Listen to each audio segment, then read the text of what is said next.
To our second leading story of the day. Now, Nigerian authorities presided over a disarmament ceremony of Toubou minority ethnic rebels who negotiated their surrender last week.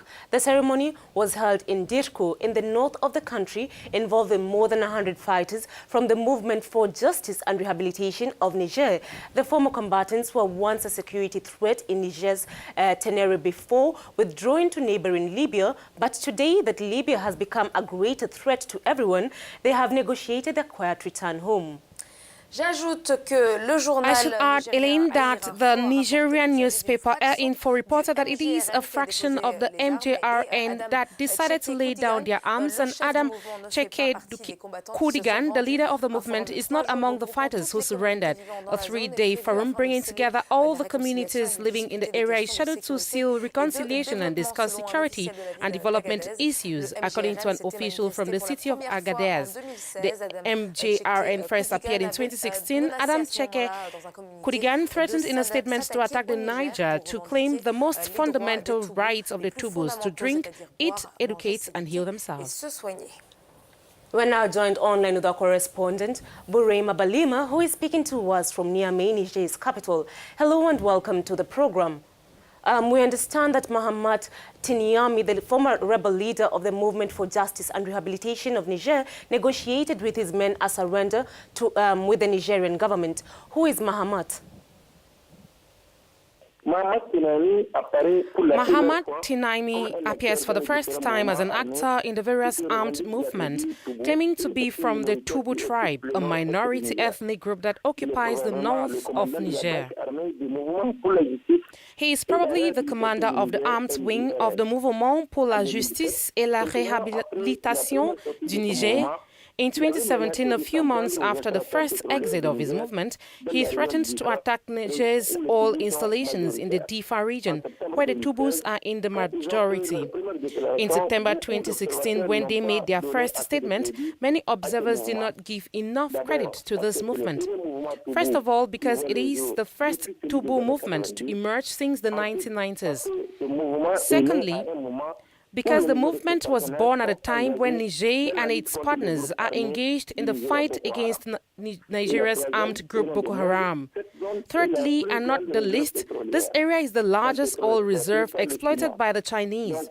So Niamey and Beijing will never accept the development of an armed movement. It is perhaps for all these reasons that the Nigerian government has not recognized it. Is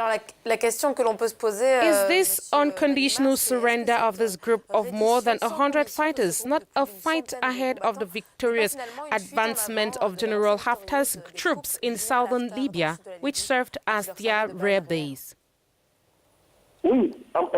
Yes, in part, because General Haftar has launched a real campaign, if we can call it that, against all the movement, especially the rebels who intend to destabilize the Niamey and Jamena regimes from southern Libya. It is also for him to confirm his supremacy in a country that has been suffering from political and security instability since the fall of Muammar Gaddafi's regime in 2011.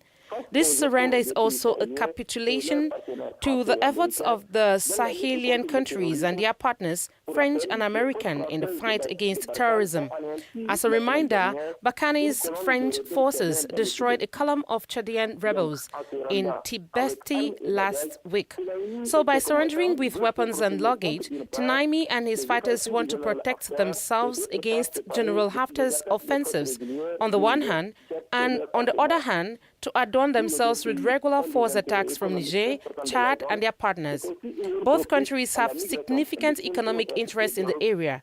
It is also an area conducive for illegal migration and drug trafficking, which are also being combated. The disarmament ceremony was held yesterday, Monday, in Dirkou in the north of the country. What can you say about this ceremony?